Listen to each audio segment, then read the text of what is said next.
Hello, and welcome once again to Winter's Tales here on ArranSound. Today we're beginning a more extended story, which should take us a good part of the way up to Christmas. Like the story of the Lost Bride and the Mogul's Bridge, which I told you over the last couple of weeks, this story is in essence an Arran fairy tale. However, it's worth remembering that the idea that fairy tales are essentially for children is a very, very latter-day notion. When the great folk tales and fairy tales and myths were originally told around the winter fireside, particularly in a Celtic culture like ours, they were aimed more often than not at an adult audience. And this story, which I entitle Dance Beneath a Scarlet Moon, might be thought of as essentially a fairy tale for a more grown-up audience. Not that I'm averse to young listeners, don't worry about that, but I'd better forewarn you. Things as the story unfolds over the episodes to come are going to get a little bit creepy here and there. Things are going to get seriously creepy. And if you're not up to that, well, there's always Enid Blyton for you to turn to if you want to turn away from this show. But if you've the nerve to stick with me, then let's get started, yes, with Dance Beneath a Scarlet Moon, Episode 1. Now, I thought of starting by giving you a wee bit of a preamble about the particular Scottish folk legend or myth which inspired this story. But, it occurs to me that the way this story develops, which is rather subtly and ambiguously at first, it's better rather if I just start the story and let it all become clear in its own good time. So come back with me now, folks, not quite to the land of once upon a time, but rather to once upon a very specific time, not enormously distant. Come back with me, in fact, 101 years in time, to the deck of the paddle steamer Glen Sannox, as it plies its regular ferry route towards Arran in November of the year 1919. And there it was, looming before them out of the low November clouds. Arran. Heather vaguely recalled glimpsing it across the water on a childhood trip or two to the seaside at Largs or Ayr. But to see it now, from the deck of the ferry, suddenly so vast and close, with all its dark crags and island girth and tiny buildings along the shore of otherwise uninhabited wilderness, where it was like a vaporous dream, becoming solid as rock. But then as James, standing behind, circled his arms about her waist, holding her close against the wind and spray off the choppy grey sea, didn't it all feel like a dream, an impossible dream, coming beautifully, simply true? Not for the first time, but Heather hoped it might come somewhere close to being the last time. She wondered why, in fact, he was there with her at all, as her new husband, escorting her across this wild water to a honeymoon on an island so close to her native Glasgow, yet so different to Glasgow. Why, it might have been half a world away at least. She turned her head to look back and up at that profile of his the other nurses in the hospital had, both jokingly and earnestly, dubbed Noble. Dressed for the journey in his officer's uniform, he looked, why, the perfected image of the manhood the nation had so recently trumpeted off to war, and greeted rather more awkwardly on the way back. And yet she knew, how could she not, that behind that uniform, behind that fond smile he tilted her way, there lay scars, rough and deep as the sea they traversed. And she had bathed those wounds, nursed his pain, seen him naked as a battlefield's cast-off, without still having seen him so as a husband. And thus she knew there was more to him than some image for a recruiting poster. And that deeper, frailer, gentler man, more wounded, more needful, and more warm, loved her indeed, or so it seemed, which, she supposed, was more than enough to be going on with. At the jetty, one of his uncle's fellows was waiting to carry them to the house, not in a motor car, but in an old-fashioned horse and trap. "Hello there! Hello! Master James!" He met them at the foot of the ramp. A great lump of a fellow, a white stubble around a gap-toothed smile, a bowler hat at a skewed angle on his bald head. "Yes, Master James, yes, over here. Oh, no, let me take that. No, I'll take that. Don't you worry. Over here." He collected their luggage, shoving odds and ends of it under his armpits and leading them to their seats towards the rear of the trap. "How are you, Hughie?" James asked him. "Me, Master James," the old fellow replied. "Well, I'm what you find me. A wee bit the worse for the way yon salty winds insist on blowing off that sea there. But I'm still standing, just. I'm one of them thingies the ship's knot the ropes around. And you, young sir? Why, I hear tell you went and won that war of yours over France way." "It was Belgium I wound up, Hugh. And no, I didn't quite win it all by myself. Not hardly. Let me just help my wife up here. She looks worth the lifting, you don't mind me saying so. Excuse me there, but a grey day like this, what's bonny catches your eye all the sharper. Welcome to Arran, Mrs. Hallgarth." "Heather, please," said Heather, climbing aboard. "Let's not get too forward, Hughie," said James. "Let's just concentrate on getting this ramshackle trap up into those hills there while it's still light."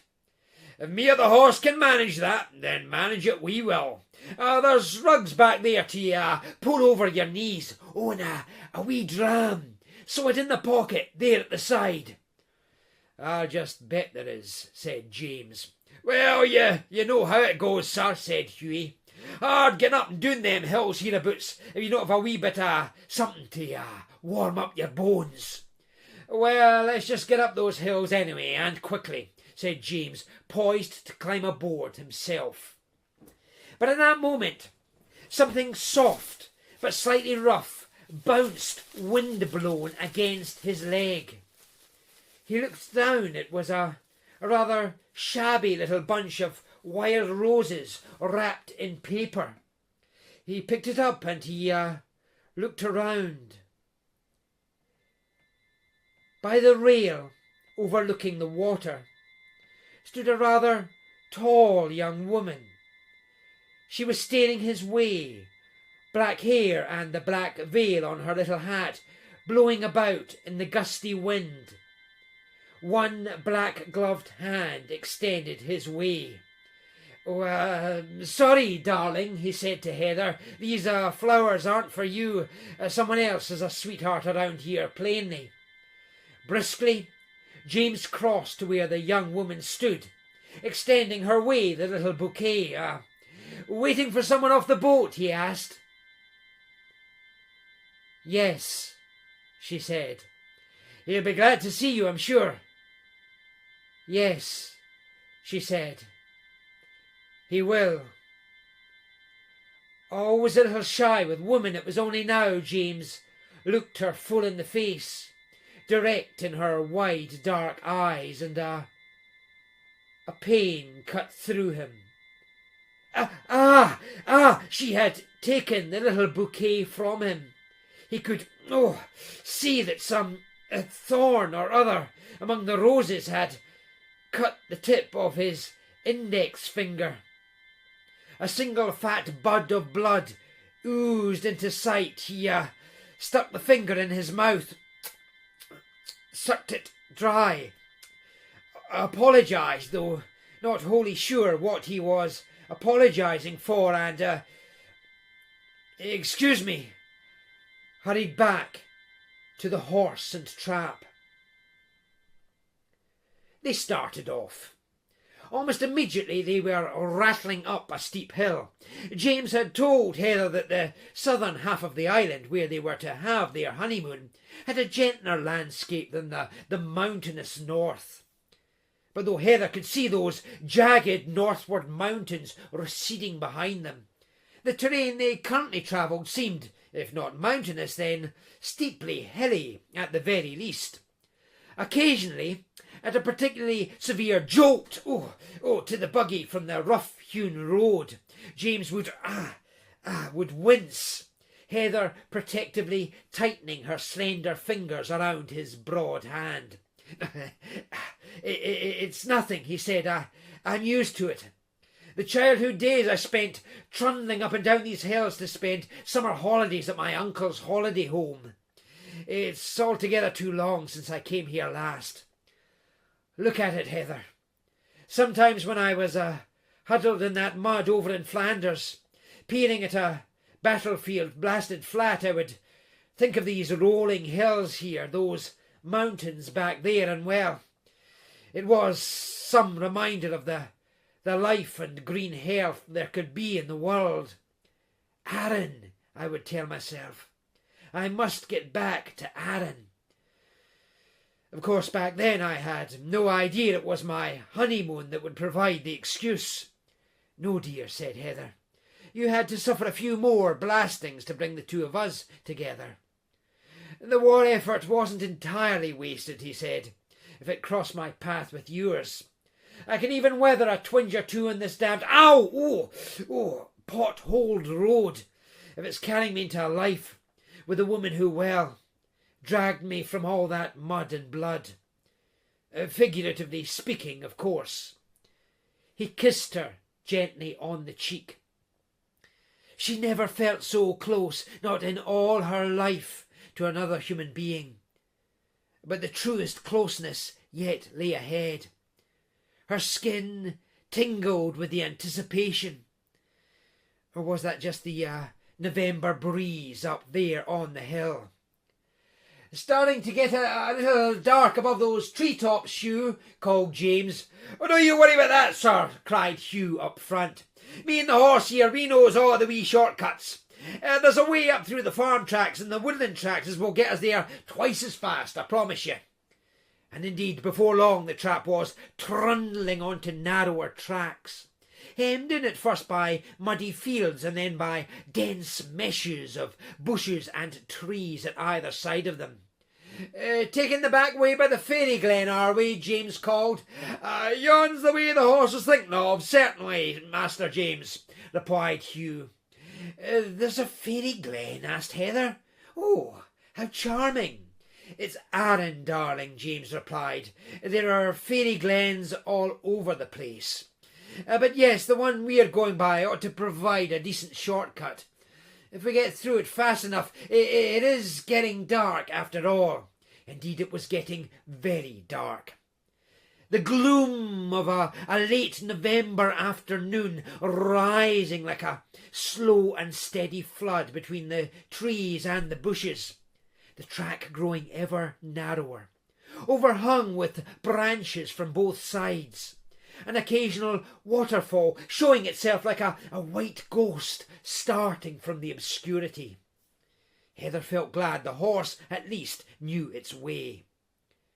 Deeper into the dark they rattled and trundled, James's hand now protectively squeezing Heather's hand, as earlier she had squeezed his. That old bridge still reliable, Hughie, he called ahead.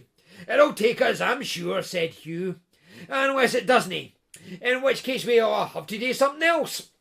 But we're no there yet, no quite. Well, let's get there, said James. And quick, before it gets any... Wow! Whoa! Cried Hugh, drawing the horse to a stop. Hugh? Queried James. What is it? It's maybe nothing, sir. Just something darting across the path there, a wee tad ahead at the edge of the glen. What was it? A deer, a stag? Aye, sir, maybe that and maybe nothing more. Hard to tell in this dark." "Yes, I did actually mention the dark," said James. "Can we please get moving on through it fast as we can?" "Fast as the horse'll go, sir. Can't he go no faster than that? Come on, old girl, on we go, on we go. Yep, yep." And the horse started up again, carrying them on towards the deepest pocket of gathering darkness yet.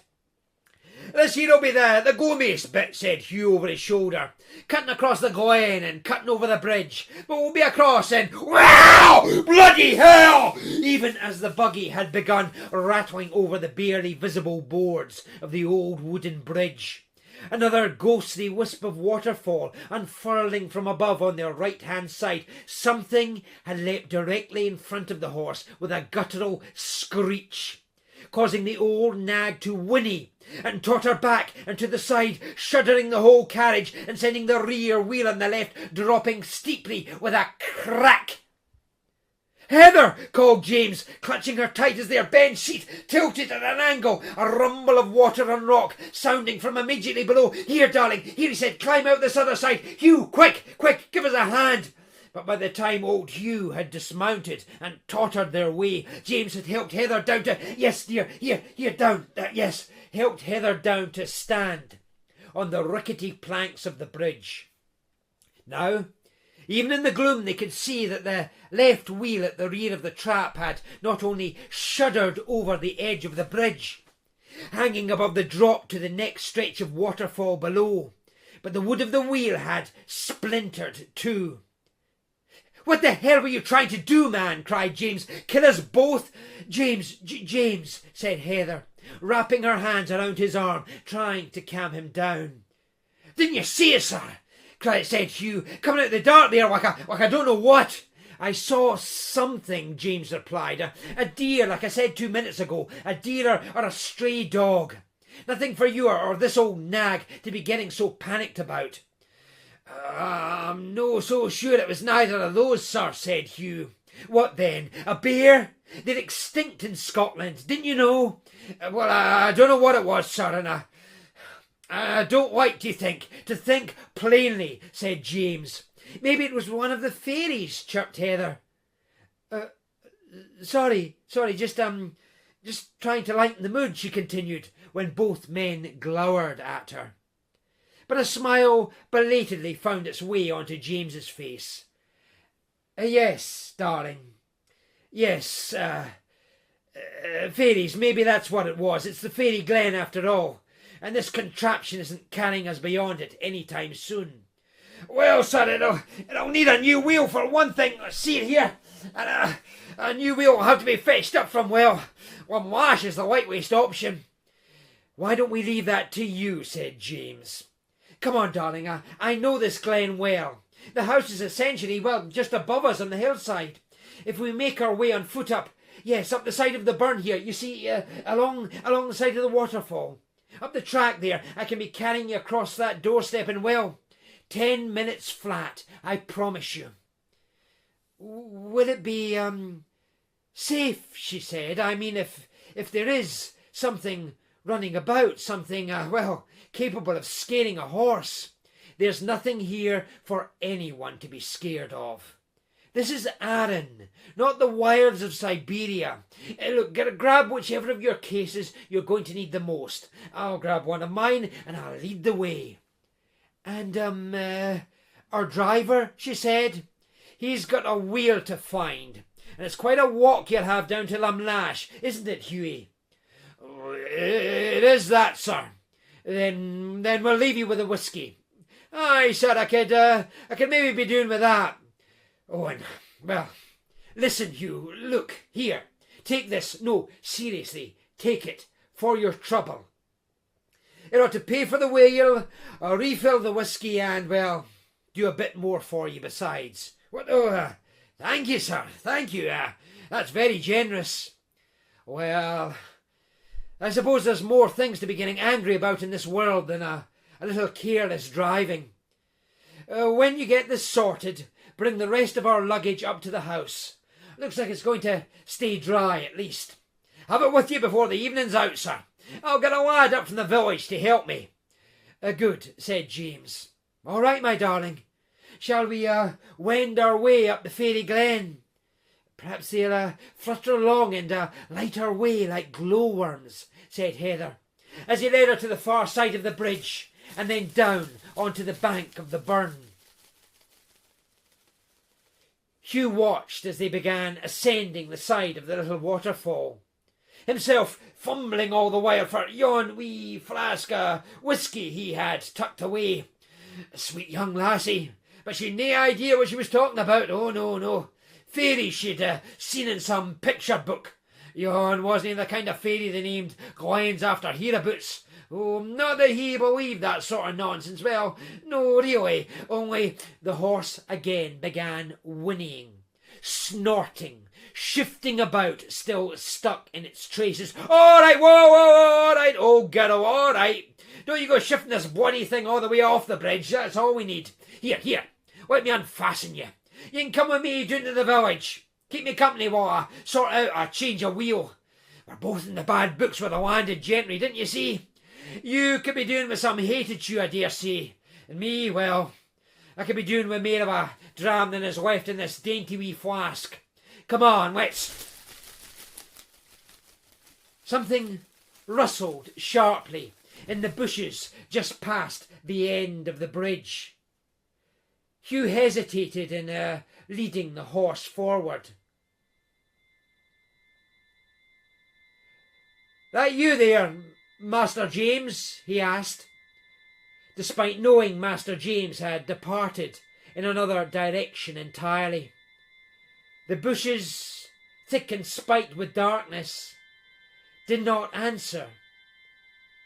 Not at first, but then they rustled again more violently this time, and a dark figure, slender, tall, began unfurling itself from the gloom. Who's that there? Who's yon? Asked Hugh. The horse, its reins in his hand, had begun shifting nervously, snorting and clopping its hooves in the boards of the bridge. The figure, stepping closer, was in no hurry to answer. Hugh thought again of those tales he'd heard since boyhood. Tales about certain lonely places on the island you didn't want to get stuck after dark on account of...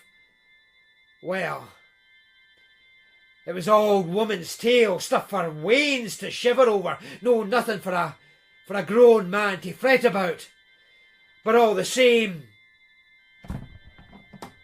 The horse bolted hard into his back, foam from its lips spattering his skull, its panicked charge knocking him to the dirt past the end of the bridge, the horse charging past, so swift, so violent, he feared for a moment its hooves would pulp him flat.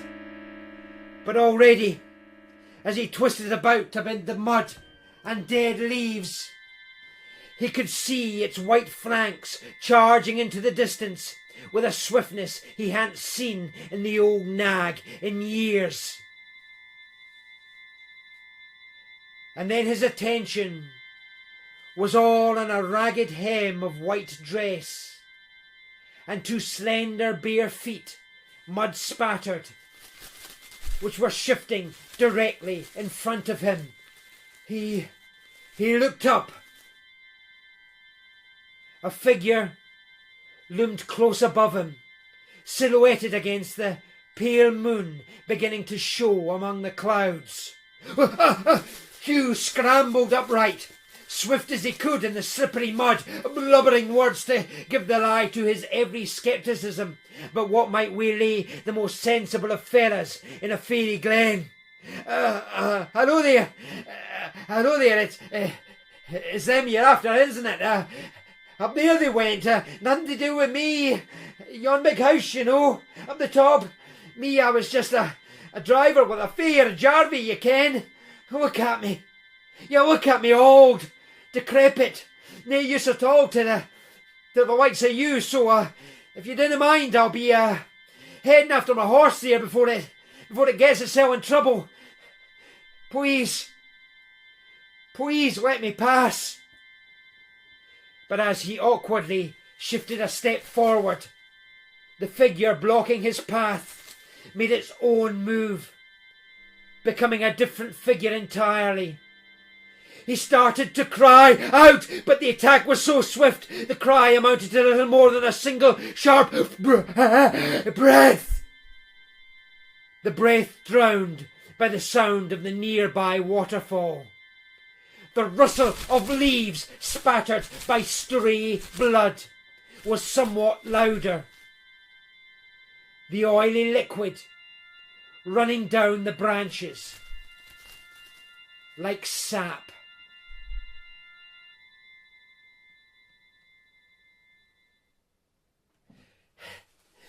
"Thank heaven for broken carriage wheels," said Heather, as they climbed on up the side of the burn, up the side of its cataracts and modest waterfalls, its black flow and white foamings. "This is a much more romantic way to reach your honeymoon home. So long as we actually get there, that is. It's right up here," said James. "Watch these branches. Here." And indeed, as they stepped clear of the latest tangle of trees and bushes, they emerged on a patch of higher ground to find themselves facing a great tall house, overlooked by only the highest, most naked moorland. It stood utterly dark, save for a lamp glowing warmly behind one bay window on the ground floor. "There we are," said James, jangling keys out of his greatcoat pocket. "It's cosy enough on the inside." "Looks like someone got here ahead of us," said Heather, noting the gleam of that lamp. "Oh, that had been left by Mrs. McCrae down in Whiting Bay. She was going to come up, warm the place, leave some food out. But she was put under strict instructions not to hang around and get in the way of our wedding night." "Oh, heaven forbid," said Heather, a little awkwardly, as he steered her through the iron gate bordering the modest plot of land on which the house stood.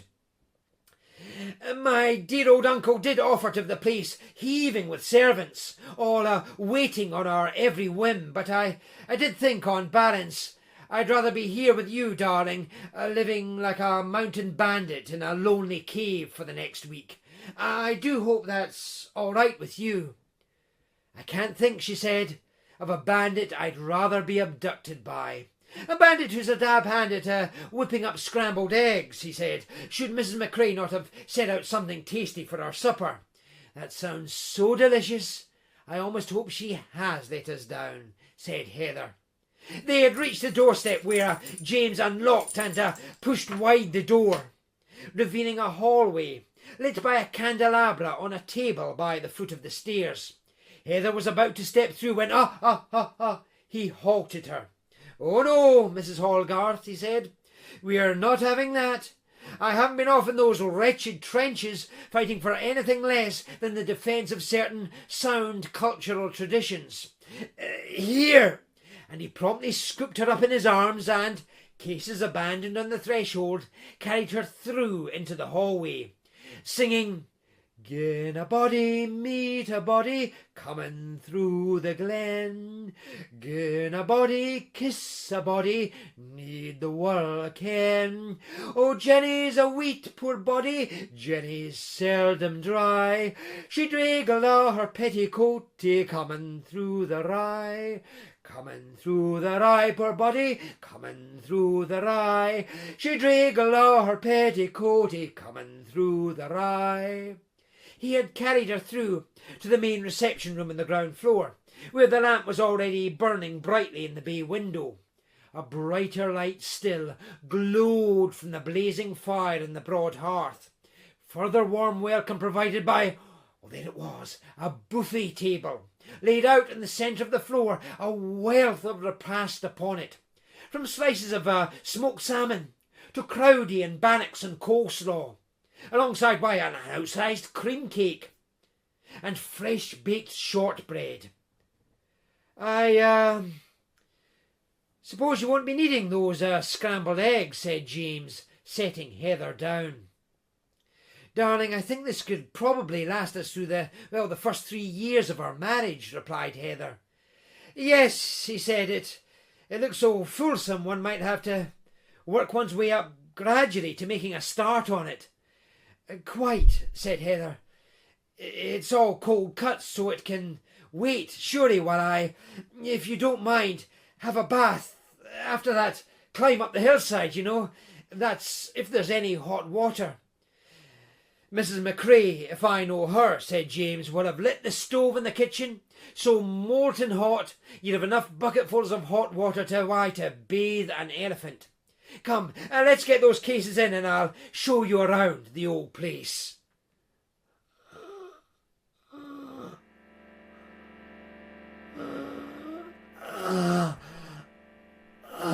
Outside, in the dark, Hugh, what was left of Hugh, stumbled, crawled, dragged himself up the muddy slope, knowing he was all but dead already, barely one raw breath left in him, just enough to warn, to breathe.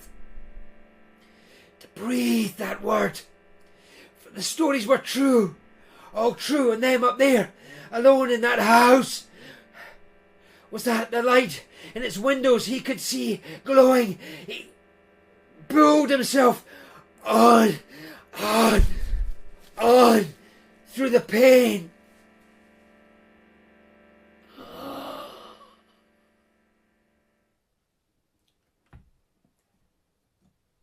From his dressing room upstairs, James could hear the soft lappings and plashings of Heather bathing herself in the hip bath by the crackling bedroom fire.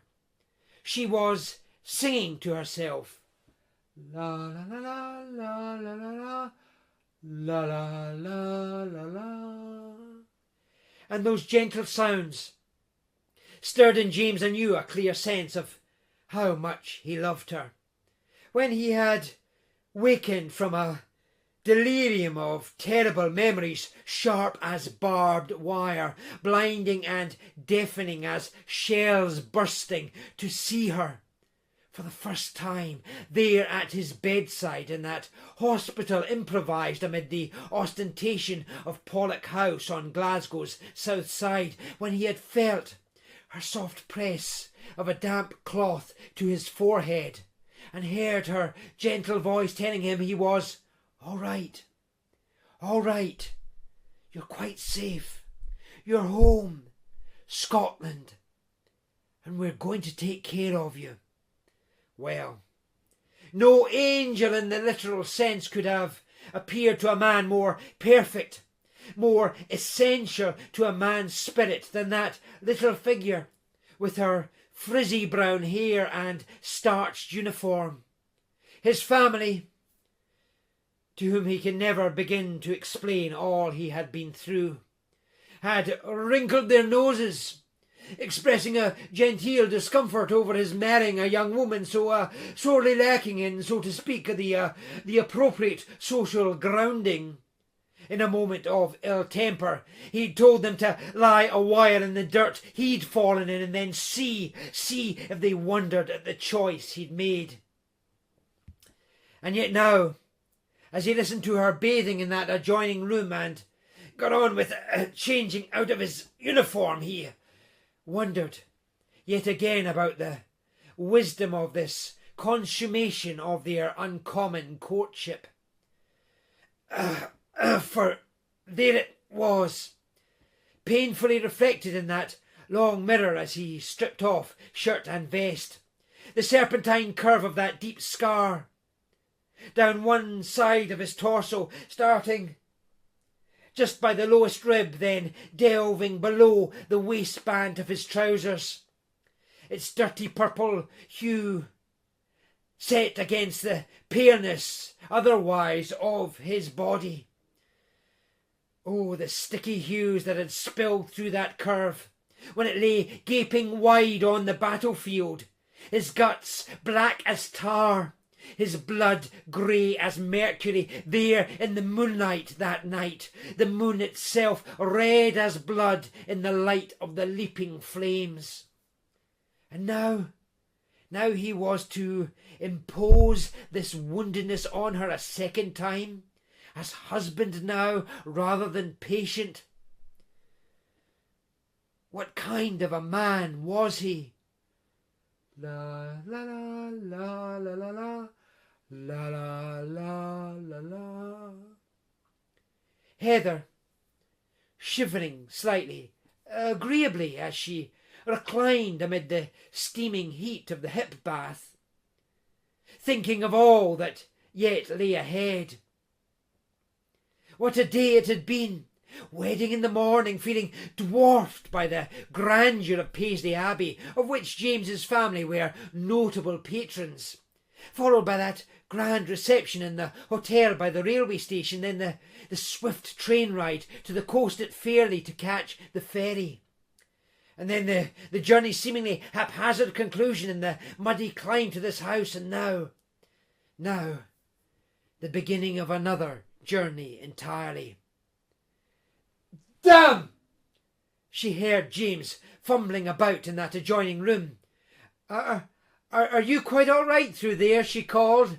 What? Oh, yes, just getting dressed. That's funny, she said.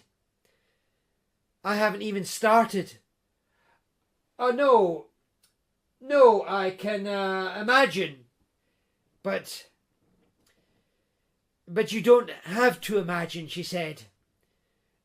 Not any more. No, he said from behind the slightly ajar connecting door. No, I don't, do I? Come in, she said. Was she saying it? Yes, she was. Come in and see for yourself. For a moment there was no response, then the door was gently drawn open.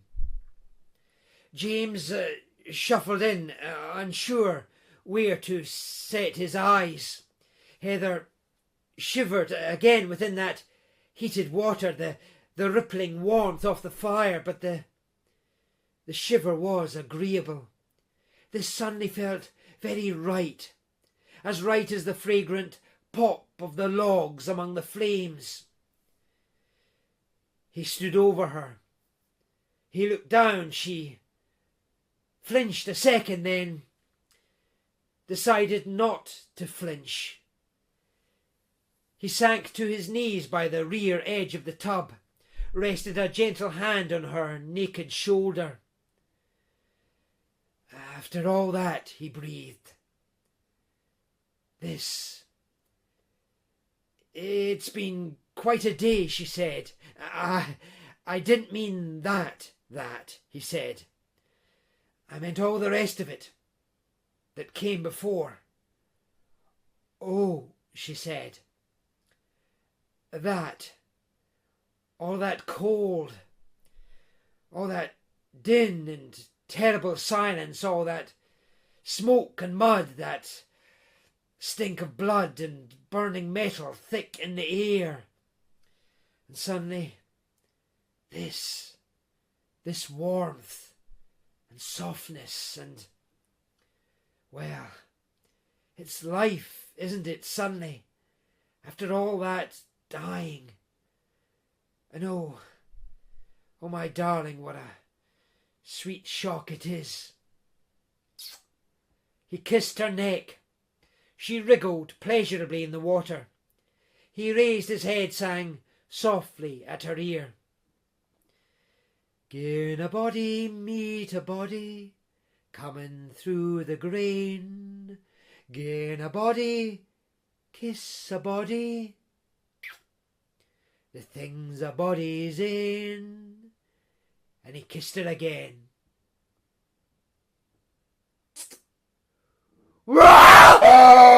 And something screeched raw-throated close outside the window. Heather flinched.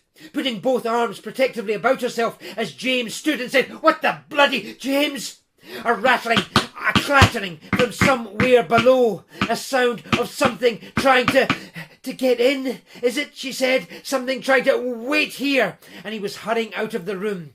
She raised herself from the tub, floundering around for a towel. Louder clattering below. James leapt down the stairs, 3 at a time in the flickering candlelight. Through the opaque glass of the front door's upper panel, he could see a shape throwing itself again against that glass, rattling in its frame, as if some great dark bird were flapping about, trying to get in. "Who's that? Who's there?" called James, wishing he had some weapon to hand, recalling the service revolver stuffed at the bottom of his suitcase upstairs. But even as another clattering made him think of running upstairs to fetch it, a cry sounded through the glass of the door, a cry for "Help! Help me!" A woman's voice, distinctly. He hurried forward, unlocked the door. The young woman practically hurled herself on top of him, the two of them tumbling to the floor. A young woman she was. A wilderness of black curling hair splayed across her face, 2 dark eyes staring out from the thick of it, a tremulous mouth hanging wide. She wore some kind of long white dress, tattered, ripped in several places and stained with spatterings of dark red blood.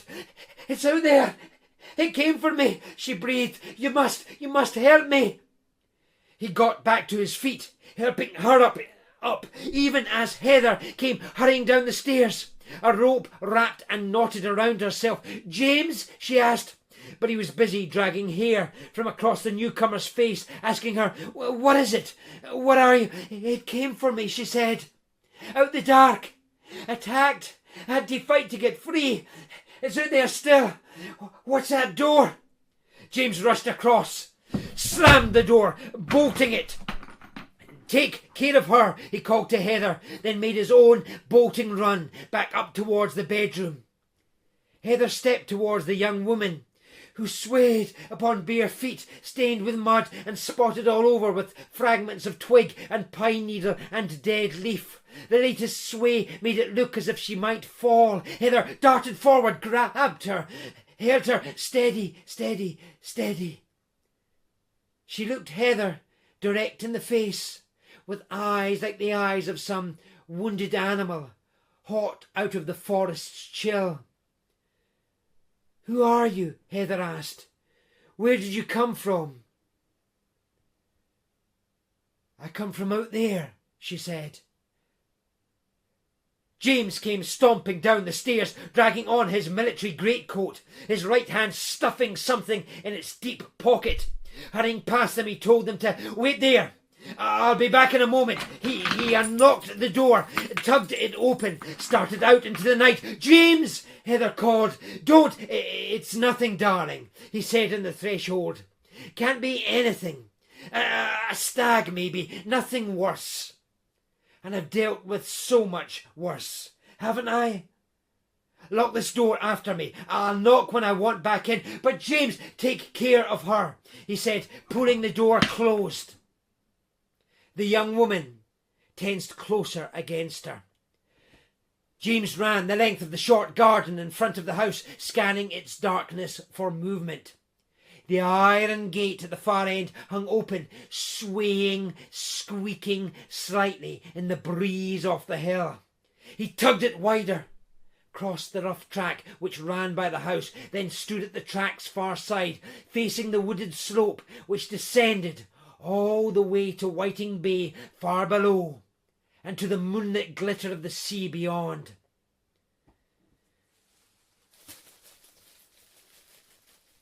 So quiet it was. Just a breath of wind rustling dead trees. Beautiful indeed. Arran. So far at last from all he'd feared the most. Yet the fear in him packed tight, like mud or dried blood into the lines of his various scars. reminded him that a quiet like this often masked the worst dangers. He could recall nights huddled in a trench where not all the dead had yet been removed, fearing the anger in their ghosts that might yet start their bones into movement, at the same time as fearing some surprise attack over the lip of the trench, some sudden sound of Serge scraping over barbed wire to alert him too late to some attacker dropping his way, bayonet primed. That sort of thing happened, he'd heard, if you let your guard down. And stuck in the heart of that endless war, he'd believed anything was possible, so long as it was terrible enough. A sharp rustle in the trees to his right, a gruff snarl. He dragged out the pistol, fired, bang! The night went white for a single instant, then dropped into thicker darkness yet. Past the echo of the shot he heard something heavy dropping away with a harsher rustle. He hurried across, dragged branches aside. He could see nothing. Nothing but the empty, leafy dark descending all the way to the shore far below. Fuss over nothing, he thought. Nothing to be frightened of. Not here. Some local girl's fantasies. He drew back. Ah! A thorn among the branches he was holding back pierced his finger.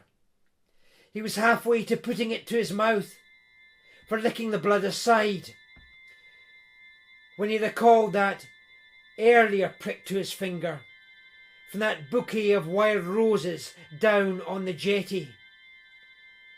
And he suddenly wondered if he hadn't seen before that young woman with the wild dark hair. He hurried back to the house.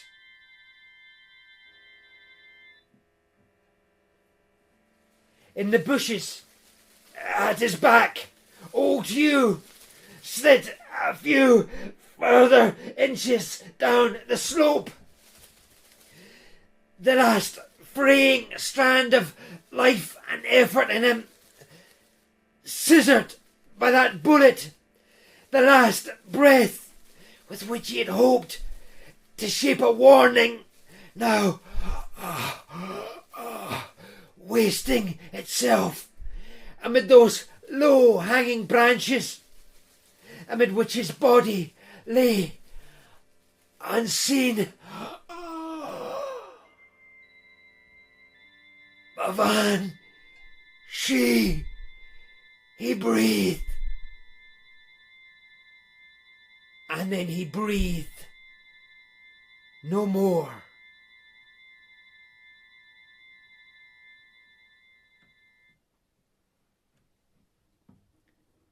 And there we leave our story. Until next week. Same time, same place, when the proverbial plot thickens in our tale of A Dance Beneath a Scarlet Moon. I'd just like to extend my thanks to local expert Jim Henderson, who helped me research the realities of life on Arran 101 years ago. And also, of course, as ever, extend my thanks to you for listening. I'll see you next time. And in the meantime, pleasant dreams.